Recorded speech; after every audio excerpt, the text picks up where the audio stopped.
Hey, what's up guys? We've got a giant spam deck with skeletons that no one expects. Evolved skeletons are a massive menace in this deck. When you bait out your opponent's arrows with your minions and log and barbarian with the heal spirit or dark prince bridge spam, they're gonna have nothing for the evolved skeletons. And when the skeletons run rampant, they will ruin your opponent's kingdom. Tanked for by the giant and sped up by the rage. Evolved skeletons, when there's no spells in cycle, feel almost impossible to stop. And as you deliberately cycle to your evolved skeletons, spamming as many elixir collectors as possible, this deck can easily overwhelm opponents. No matter what the matchup may be, as long as you have more elixir than your opponent, you're gonna win. Even if your opponent's deck counters you, if they can't afford their counters, they're gonna get stomped by the savage spam. The ranked 91 player in the world is annihilating everyone with this deck. It's time to take over the arena with elixir collectors and evolved skeletons and assert dominance. Lots of love to everyone that's using credit code SirTag to support the channel. We got a Gaming as a Dominator YouTube who apparently loves Hog Riders in his clan. So you know what? I really hope you're playing Hog Rider, because it will be a hideous interaction for you when you propel a Hog right into a mini pekka. Because mini pekka is able to counter the Hog Rider with taking 0 damage. Oh, wow, okay. Well, I guess you love Sparky a little bit more than you love Hog Rider. Unless you somehow have a Sparky Hog Rider deck, which I've never seen the likes of before, so we'll see what we can do. Maybe go in for like a giant here, Dark Prince as well. There's so many different avenues for us to explore. I think the best one is to go in for the giant though, just because it's going to soak up more damage than the Dark Prince. And then we can go for a mini pekka directly on the Goblin Giant. That was good. That was a clutch timing. As long as the Sparky is never able to shoot the mini pekka, I think we're in a good spot. Minions are going to be able to put enough work here. We should be able to clean up the Phoenix. And then I think I just can go for Skeletons here because it pulls back the Phoenix afterward. And we're not going to take that much damage. No Sparky shot. We got 2 elixir collectors on the field. We're set up, baby. That's what I love about this deck. You can defend minimalistically with like skeletons, mini pekkas, and barely spend any elixir. Oh my gosh. Right when I said that, the guy tested. He's like, Jake, you think you don't have to spend elixir. Look at me go, though. Okay, I dropped a Dark Prince and a mini pekka. He did the same thing. I think it's fine. We can go for a heal spirit and then cycle a little bit faster to another elixir collector. Wait. Oh, it didn't hit all the minions. That would have been stupendous. Wait, 3 elixir collectors in the field for a sec? Yes, sir! 3 elixir collectors and single elixir. I don't think I've ever done that before. You guys let me know down below in the comment section if you've ever seen anything like it. So, because we've got the Skeleton's evolution, I think it's going to be hilarious whenever I'm able to do that. I hope he goes in for a Sparky in the back at the exact time that I spam him. Yeah, I don't think all the Skeletons are going to survive here. Maybe one of them does. If one of them survives, that would have been awesome. Nah, they all get destroyed. Dang it. All right, you know, we're going to go Dark Prince, mini pekka, and then try to just rely on minions here. Because he's just going to not have as much elixir as he's hoping for. Yeah, watch this. I'm going to rage up the mini pekka. Mini pekka might take the entire tower. Let's go. It's a monster. It's a monster pekka. So we're going to get our minions down on top of the Sparky. We know that we're not going to lose our tower if I get a Dark Prince down as well. That's the power of having 3 elixir collectors on the field. I'm telling you right now, it's light work for this deck. We're going for a rage and then skeletons afterward. I don't know if we're going to be able to kill the Sparky. I hope it doesn't destroy me. You know what? It's not going to get that hit. It's not going to get that hit. It's not going to happen. I don't care. I'm not going to spend any extra elixir there. Instead, I'm just going to spam it right in my opponent's face. Make him a disgrace with the heal spirit and the rage. Look at that. That's the monumental value that we were hoping for with the rage earlier. The mini pekka still delivers one more shot. No, it doesn't end up taking the tower, but it did get that last hit. All right. So can we take it to another tower here? I mean, it's obvious that he's going to be able to take this one. Oh, goes in for a rage. He got really greedy with the mini pekka rage combination near the tower. I can get a heal spirit here, and then I can get minions. The giant is guaranteed to take the tower, and we walk away with a 2-0 victory. No matter what this guy's going to do, he can't break through. I don't know what Shrek is trying to accomplish spammed at the river. That was a really fun game. If you guys hate playing against Sparky decks or any bridge spam decks, since you're going to have Dark Prince and mini pekka, you're just going to spam a ton of elixir collectors, get a massive elixir advantage, and then do whatever you want. Even if you sacrifice a giant with other spam right into a Sparky, you'll still be able to make a comeback because of the elixir advantage with the collectors. Yo, this guy finished 479 in the world. Alice, well, we're jumping straight into Alice in Borderland, baby. Let's go. The games begin. We're going to drop our skellies in the back, and we'll see what he's up to. I wonder what Alice is going to do. If they go in for any type of card that's going to be spammy, then we're just going to go for our Dark Prince. Yeah, we should be able to catch the miner. Love being able to get that type of interaction. It's a -1 trade, but the Dark Prince is definitely going to bait out more than 1 elixir here. So I could go for a heal spirit. Lots of times they go in for a log. Oh, no. I was trying to dodge the log, slightly dropping that off to the side, but the Dark Prince locked on the tower, so that's nice. So I'm going to go in for minions here. I hope that the hunter does not kill my minions, but there's a high chance that that's going to happen. Never very lucky with minions. Oh, wait, was I lucky today? Let's find a way. Okay, I'm going to rage so we can plow through the night and then have the minions raged up and locked onto the tower. That's well over half of his tower already gone. So if we go for skeletons and we go in for a Dark Prince, that should be awesome. He goes in for a log as we predicted and then wastes 2 elixir and gets nothing out of it. I mean, yeah, you're going to log the Dark Prince, but what does that accomplish, bro? Okay, so we can elixir collector in the back. We can elixir collector in the middle. There's tons of different things that I can do. It's generally better for us to go for an elixir collector in the middle when we know that our opponent's going to have miner. So then we can decipher the path of the miner and we can catch it with the mini pekka. Otherwise, it's just a big game of guessing. Not really about that. We know that it's going to be dropped off to the right-hand side based on the tunnel of the miner underground. So we were able to counter it quite quickly and methodically with our mini pekka. So I want to go for a heal spirit again. I just don't want to see a log, but there's a high chance it's going to happen. You know what? Actually, I do want to see a log. I want to take that back. If you log and then you have nothing for the evolved skeletons, you will get destroyed. He's also going to have 3 musketeers, though, so got to go in for the giant on the same side. He's also going to go in for a log, so I need to get minions down because the Dark Prince is not going to fulfill the mission. If he goes in for a log, then we would just lose everything. Okay, cool. He's going to 3 musketeers. If I go mini pekka and I rage up the skeletons, that could be a good play, but at the same time, I don't know if they're going to lock on the musketeers. I want them to so bad. So we're going to try absolutely everything in my power to get these skeletons on top of the musketeers. If these evolved skeletons can ruin this guy's day, it would be one of the funniest things ever. We're going to get through musketeers, guys. Oh, we got back to a log, though. Dang it. Wait, we just forced out all of his elixir, and he had nothing for the Dark Prince.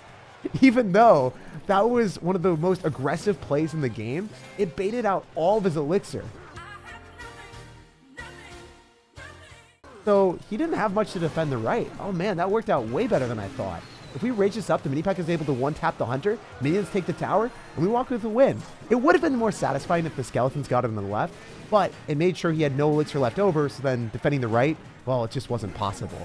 GG and well played. We plowed through a top 400 player in the world and 3 crowned him quite comfortably. Yo, this guy finished 336 in the world. The deep blue sea. It's going to be a sea of tears for you, my dude. So we're going to go for a Dark Prince in the back and seizes towers once we get an elixir advantage.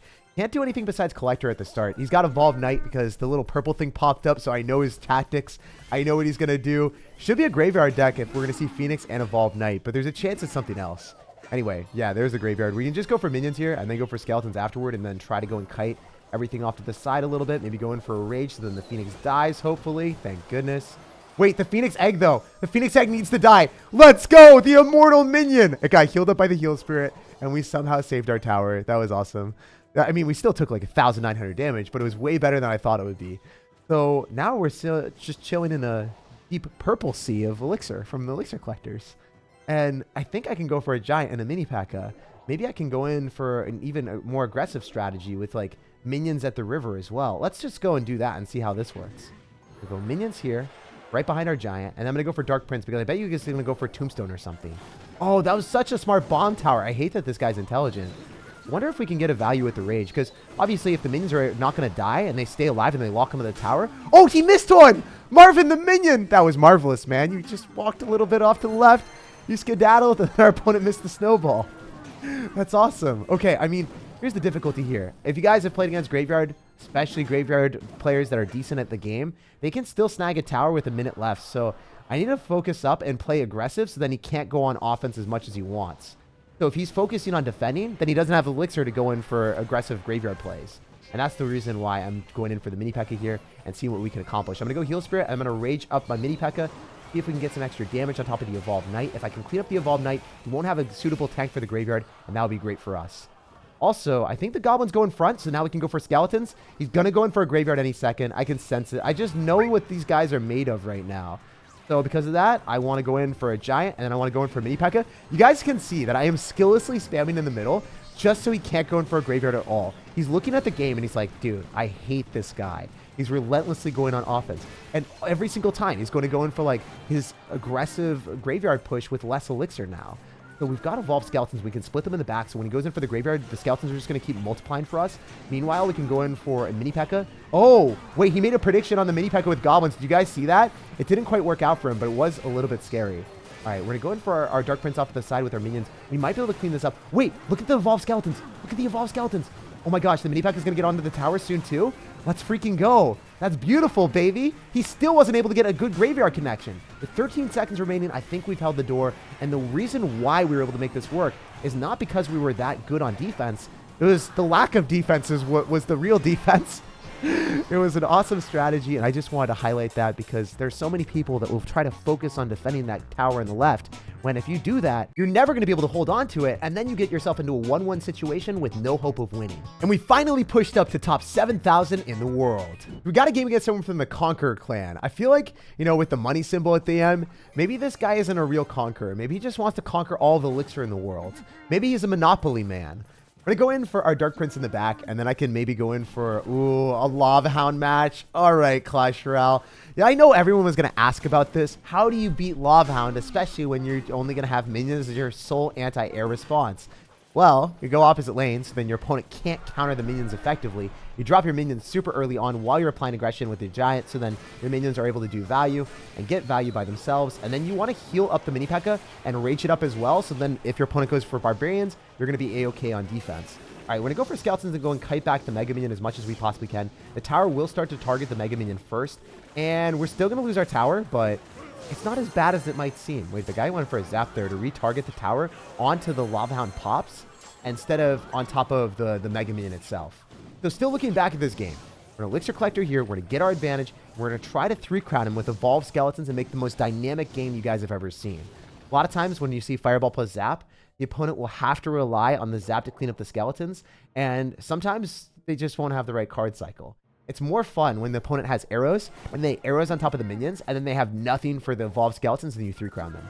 That's probably my favorite play in this game. So we're going to go in for our mini pekka here. If you guys didn't know, evolved barbarians do not get one-shot by a mini pekka. Unfortunately, regular barbarians do, but the evolved ones, they stay alive for super long. So what you got to do is you have to go in for the evolved barbarians counter of rage plus mini pekka, so you're spending a bunch of elixir. And then we're going to go ahead and rage up the minions as well, try to get some extra damage. It's not going to work out. We are going to be able to clobber the barbarians, so there is that. I bet you he goes Lava Hound in the middle with all these counter-pushing cards. Which is one of the worst things for us, but as long as we can go and kill the Mega Minion and the Skeleton Dragons, we should be fine. Also, again, I've said this before, I'll say it again. One of my favorite strats is using the Evolved Skeletons. So what I'm going to do is I'm going to Giant here, he uses his Zap, and I'm not necessarily thinking about defending because I can't. I'm trying to just 3-crown him with the Evolved Skeletons. They're actually giving us so much value. Wait, they are on the 3-crown and they're multiplying like mad. Wait, he can't finish it off. I'm pretty sure the Skeletons are going to 3-crown him. They are inevitable. The Dark Prince is rolling through, and we walk away with one of the most monumental victories that I've had in a minute. So even if you match into someone that's got Lava Hound, just use that template. You're not going to try to defend everything because you can't. And you can't use your minions to defend all of your opponent's balloon pushes. Instead, you're going to rely heavily on the evolved skeletons to carry you to victory. Little Larry with a huge carry is the secret to success. And that evolved our rank to 6,900 in the world. Hey, homie's got a Mega Knight and Wall Breakers in the banner, so I bet you that's what he's going to be playing. Anyone that likes those cards enough to put them in the banner has to be running them. So if we're playing against Mega Knight, it's unfortunate that he's going to get a little bit of chip damage with the Wall Breaker in the right, but it's okay. Wait, he has a Mighty Miner. I don't think there's Mega Knight decks that have Mighty Miner in them. It's always Mighty Miner or Mega Knight. So I'm going to go in for this, and I'm going to protect it from a Miner if he wants to go in for a regular Miner. Oh, he's going to have Goblin Barrel. Really interesting stuff. Yeah, I'm going to go Rage to finish off all the Spear Goblins from the Goblin Gang. He could click the ability and go to the other side. Yeah, that's exactly what he's going to do. We have to one-shot the Dark Goblin. Skeletons would not be able to fulfill the bill, and we are on a mission of utter destruction of our own towers, it looks like. We're already speedrunning, half of our tower gone. I don't know why I did that. We're out here, and we're trying to make sure that we get a huge elixir advantage. So I guess it came at a cost. We're going to go for elixir collector in the back left, and I bet you he goes in for like a miner, or I don't know. Does he not have miner with Goblin Barrel? It's so weird, man. I guess it's just a log bait deck. I got mixed up because I saw the Wall Breakers, and I expected Goblin Drill or miner almost every single time, but this guy is built different. Just running like log bait Goblin Barrel with Wall Breakers. All right, we're going to go in for our Giant on the other side and then maybe command a decent position here. Because if I decide to go for Mini Pekka, I don't think that's going to be enough. Oh, I have to go for Evolved Skeletons. It's really satisfying to drop them on defense. You guys haven't done this before. I bet you he goes in for a Princess. Let's go Mini Pekka and make the prediction on the Princess. Then he has to spend a little bit more Elixir. And then we can go for Elixir Collector. So the reason why I thought he was going to go for Princess, I thought he would try to snipe the Evolved Skeletons with it. And he had it in Cycle, but he decided to go for a Log instead. Come on, man. Go for the sustainable plays, the predictable ones. Doesn't do it, though. All right, we're going to go for Dark Prince. We can go for Skeletons, Heal Spirit, and that should be enough to completely counter the Goblin Barrel. Not going to take that much damage there. All right, so the strategy. We've got 2 Elixir Collectors, 60 seconds left over. It takes 60 seconds to get the full amount of Elixir from an Elixir Collector, so you're better off not dropping the Elixir Collector in the last minute if your tower is low. So I'm not going to do that. Instead, I'm going to build up my big push and see what we can accomplish. I'm going to go in for Skeletons here in front of the mini pekka, and I'm going to go in for minions, and I'm going to also go in for a giant. So what I'm hoping for is the minions are able to get near the princess later on. It doesn't really matter early, because as long as the princess doesn't connect to them, we're going to be fine. We're going to heal everything up with the Heal Spirit. The mini pekka on the right might lock onto the tower, but that's not really where we're getting all of our damage. Giant's doing gigantic value. We're fully expecting him to go for a Goblin Barrel here, so we're going to get ready with the Dark Goblin and then go in for our Skeletons afterward. And the Dark Prince with the Skeletons should be enough. Now we can pile on the pressure with minions, with the Giant in the middle, and then we can maybe go for a Heal Spirit because he just uses Log. Wait, we've got 2 Santa Clauses on the field, double Dark Prince. We've got the Skeletons rolling through as well. And I don't think this guy's going to stop us. I mean, he just gave up, giving us the CRL emote as we absolutely steamrolled him. We're clapping him as he's giving us the clapping emotes. And it just feels so remarkably fitting. Even though I wasn't able to catch what my opponent was running until the very end, we caught up with a 3 crown, putting us at 5,900 in the world. Like if you enjoyed, subscribe for more daily videos, and have an amazing rest of your day.